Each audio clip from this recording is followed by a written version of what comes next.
Il y a un penchant voyeuriste chez l'être humain et chez tout être humain, c'est pas anecdotique, à des degrés divers évidemment, heureusement. Cette histoire de regarder sans agir, d'observer, la souffrance de l'autre et de toujours vouloir aller un peu plus loin, c'est quelque chose de classique chez l'être humain. L'affaire du streamer Jean Pormanov, décédé dans la nuit du 17 au 18 août en plein live, relance le débat sur les contenus violents disponibles sur internet. Ce business, qui est entretenu notamment par la plateforme Kik, là où le défunt était le premier streamer en France en termes d'abonnés, est régulièrement pointé du doigt. Mais alors, de quoi parle-t-on et surtout, est-ce que ce voyeurisme a des antécédents? Bien sûr que oui, ça a toujours existé. Aujourd'hui, ce qui a changé, ce qui est nouveau, c'est le cadre.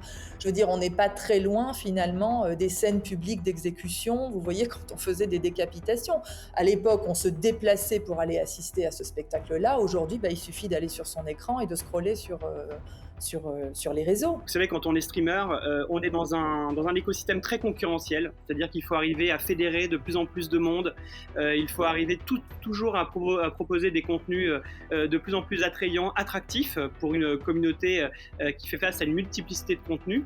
Et ensuite, un streamer, il est soumis à une forme d'opacité de l'algorithme. Alors parfois ces vidéos fonctionnent très bien, parfois elles ne fonctionnent plus, sachant qu'évidemment est indexé ses revenus à l'audience qu'une vidéo peut engendrer. Ensuite, la question des viewers, des spectateurs, que l'on peut tous être d'ailleurs à différents niveaux, se pose. Car s'il n'y a pas de spectateurs, il n'y a pas de spectacle, et s'il n'y a pas de spectacle, il n'y a pas de rémunération, et donc il n'y a pas de maltraitance.